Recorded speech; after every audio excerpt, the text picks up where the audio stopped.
Welcome back to the channel. If you're new to the channel, welcome to the channel. Today's video is somewhat a review of the HCalory diesel here, and it's fortunate actually that they sent me one to try out because I've just moved into my new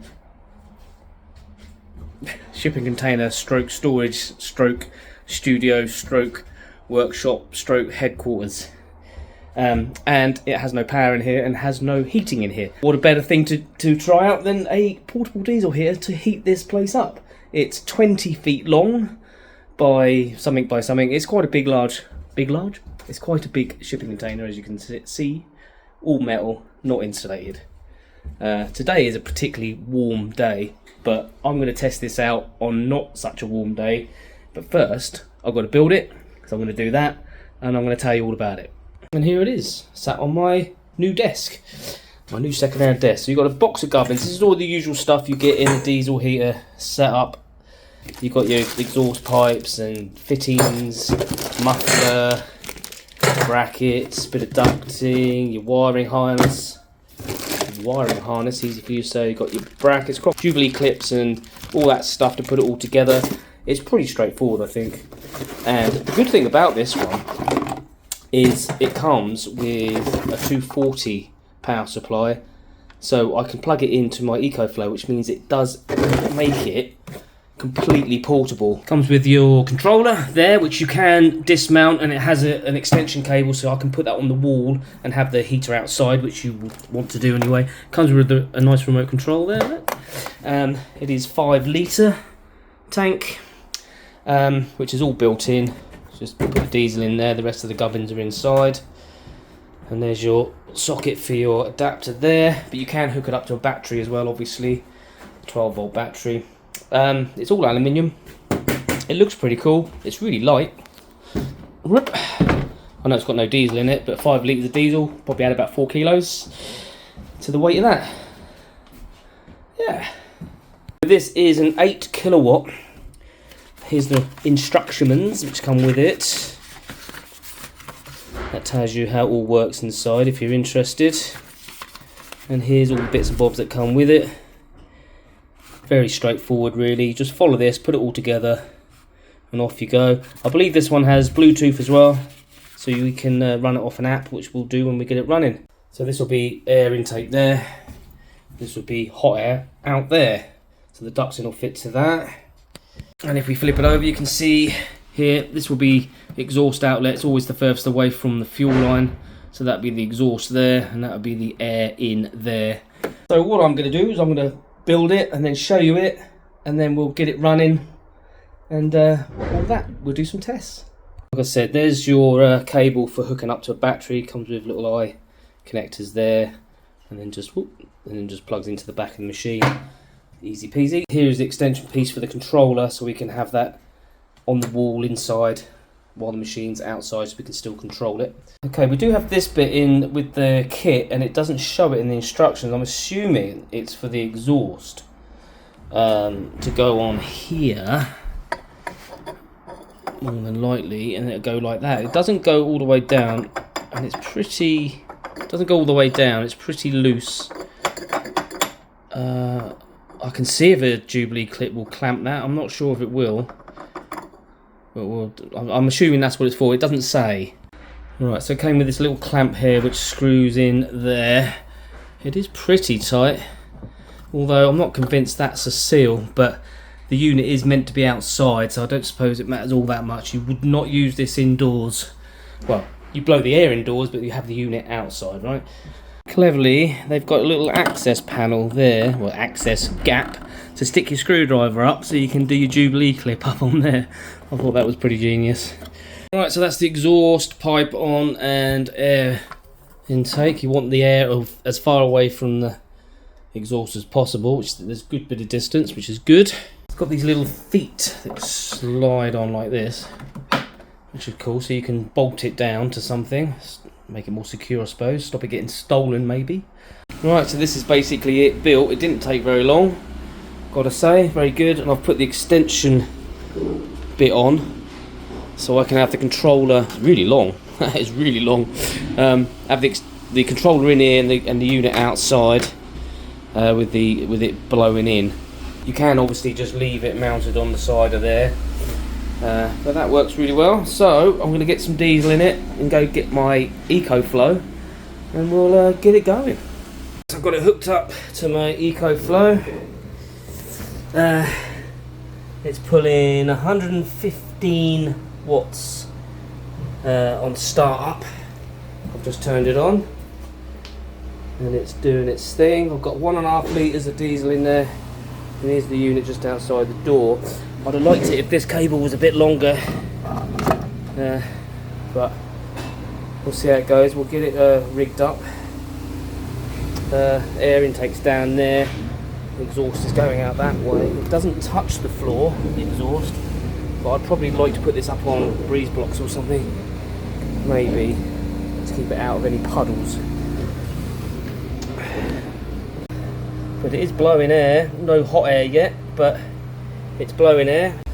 I've got it on 4, and it goes up to 5, 6 is your maximum, 7, 8, blimey, 9, goes up to 10. 10 is maximum. Let's have it on half. She's blown away. Not hot yet. We'll give it a minute. Right, that is blowing out hot air now. That was dead easy to set up. Didn't have to prime it at all, just turned it on. It went through a couple of cycles and now it's absolutely chucking out nice bit of heat. Downloaded the app. The app works great. You can turn it up and down to other stuff. I'll talk about the app again in a minute. My only thing is keeping this outside, because I don't want to keep it in the unit, obviously, because of the exhaust situation. I don't know whether it's safe to have it inside the door or not, but if it's raining, obviously you don't want to get electric connections wet and stuff. As I'm going to have the door ajar when I use this, it may be okay. But I would have liked to have this lead to have been longer so that this could then be inside the door if it's raining. What I may have to do is build a shelter for it so it can sit outside, and then the vent can just poke in the door. Because at the moment I can't shut the door because it's in the way enough. Because that is really how I'd probably want it to heat this space up. But obviously, because I've done it that way, that power pack is outside, which I don't like. I don't like it all being outside and exposed anyway, so we'll need a shelter. Or I bring it in, which is, in my book, in my opinion, a bit dodgy. I suppose if it is near the door and the door is cracked a bit, it shouldn't be a massive problem, but it is chucking out a lot of heat. I can feel it just stood here, it's like all this hot air coming in, which is really nice. It's currently 10 degrees in here, so we'll see. Well, it's 11 degrees. So we'll give it 5 minutes and see how much it heats up. The power it's using now is 37 watts, 45 watts. It's sort of fluctuating, 38, 42, 45, 50. Ooh, we've gone to 50 there. Down again, you can see that. Which isn't too bad. It's on full blast at the moment, so we'll see how much that comes down when I turn it down a bit. I'm stood at the far end of this shipping unit, and I can feel the warm air blowing down here, so it is really, really pushing it in, which is good. That's been blowing full blast now for about 10 minutes. The controller's saying it's up to 57 degrees in here. My thermometer over here is saying over 60, so that's 62 or 18, no, 15, 16, maybe 17 degrees. It is warmer over here than it is by the door, obviously, but that's not too bad considering the size of this place and the fact that I've got to have the door open like that. It was a pretty big room, but once I get this partitioned off, because that's what we're planning on doing, is partitioning half of this off, it'll be half the space. So it should heat it pretty well.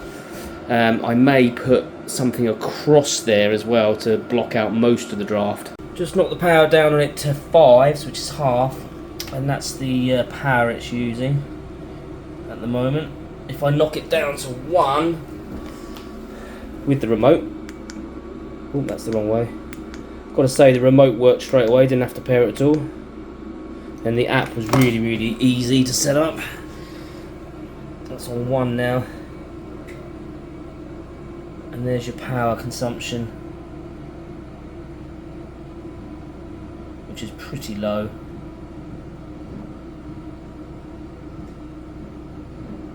There you go.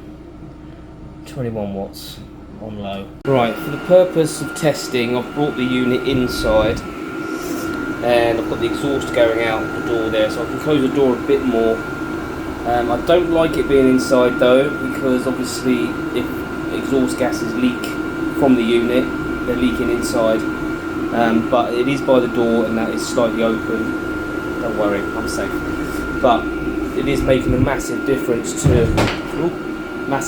heat in the room. Yeah, that's working a treat. It's now going up, back up to 18 quite quickly now. Diesel heater controller saying 60, where it was on 56. It's been on about 10 minutes like that, and it doesn't seem to want to go over 18 degrees in here, which is actually a nice temperature. It's all right in here, but it was only 10 degrees outside, so it's raised it by 8 degrees. This is saying 61 now. It doesn't seem to be shifted, but it's on full blast.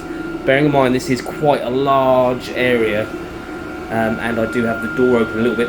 So what I'm going to do now is I'm going to turn it down a half and see if it maintains the temperature. Well, that's been on 5 for a little while. It's actually gone up to 62 now, so it is actually still heating the room up. It has taken some time, but like I said, it is a large area. It's kind of creeping up to like 18 and a half, 19. It's now going up to 63 degrees. Been on for what? Ooh, about 7 minutes on half, which is level 5. So I'm going to turn it down to 1, which is where I want it to be. So that's been on level 1 for about 10 minutes, and it has dropped a little bit. We're back down to 16 degrees. Although it is still saying 63 on there. But I can feel that it has dropped a little bit. Okay, so I have turned it off. It's now going through its shutdown cycle like they do. It's not the quietest thing. It's not the loudest thing. If you're going to use it for camping or for a workshop or something like that, it's absolutely fine. Obviously my diesel heater in my motorhome is quieter, but then that's buried under the seat or installed under the seats and stuff, so you can't really hear it as much. It did a pretty good job. I feel it did a pretty good job. I would probably be okay using it like that in here with the door pull too, with a CO detector when I'm working in here. That wouldn't be much of an issue for me. I think it would be fine, but ideally I'd want it outside, vented in. So I will probably build a shelter for it, or I know you can buy covers for them and stuff like that, so they can sit outside, because it's going to rain, isn't it? It's England, right? It rains, and it's a heater. You're going to use it in the winter in bad weather, so it needs to be protected from the elements. It's used 7% of my EcoFlow, and I think that test lasted about an hour. So it's not over power hungry on the battery side of things. I'm not sure how much diesel it's used, probably not a lot. Put about a litre in there at the most. I don't even think I put a litre in there, and it ran for a whole hour like that, and it was on full blast for quite a while as well. So it's quite efficient on the diesel front. Another thing worth noting is that took about 5 minutes for it to go through its cool down thing, and I can actually touch the exhaust already. So that cooled down nice and quick. So that's good for packing it away. Also, I've had it sat on this mat and it hasn't scorched it at all or anything like that. It's not hot or anything like that. So it's good to sit on the floor. Right, so we're going to wrap up this video about the HCalory handy 8kW diesel heater. That's what it is, right? So I'm just going to go through the specs of it for you, so you don't have to read it. I'm going to read it to you and talk about it a little bit. So it is an efficient 8kW diesel heater with an aluminium body. It delivers 18% boost in heating efficiency, delivering consistent and expansive warmth for spaces up to 25 meters squared. And I think the space I was doing it in was a bit bigger than that, but like I said, it did pretty well. It gets up to 50 degrees C in 3.5 minutes. It's got an app as well, which is really cool. I like the fact it's got an app. My diesel heater in here doesn't have an app. Be good if it did. Might have to upgrade. So it has a smart dual altitude mode. So basically what that means is when you're at high altitude, you can set it for the thinner air, so it works at its most optimal. You can do that, you can customize that. It says here that it automatically detects that and the fuel air ratio and does that for you, which is really cool, right? I like that.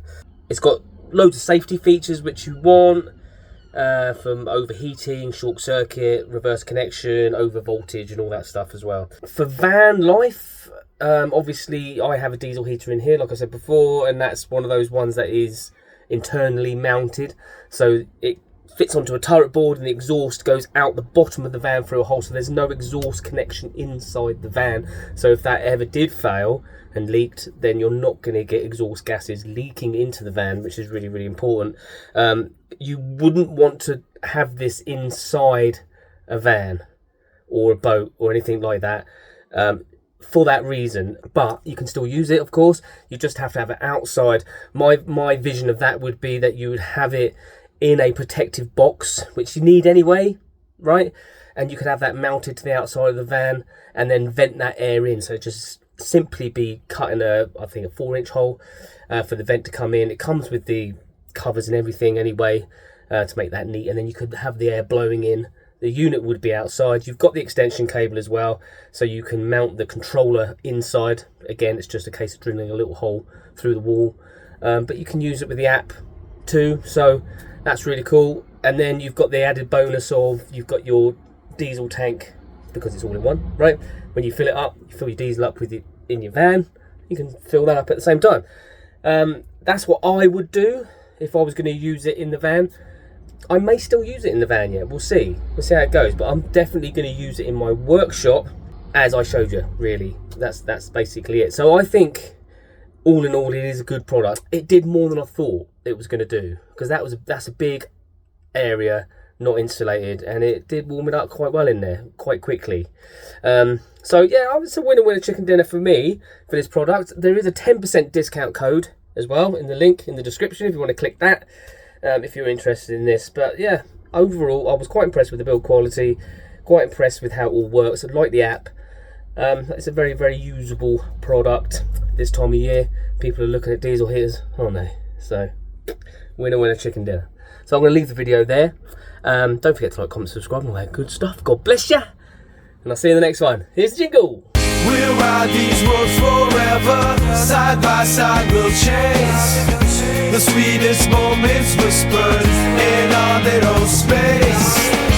With laughter and loving every turn we take, this thing called amazing race, no chance will break.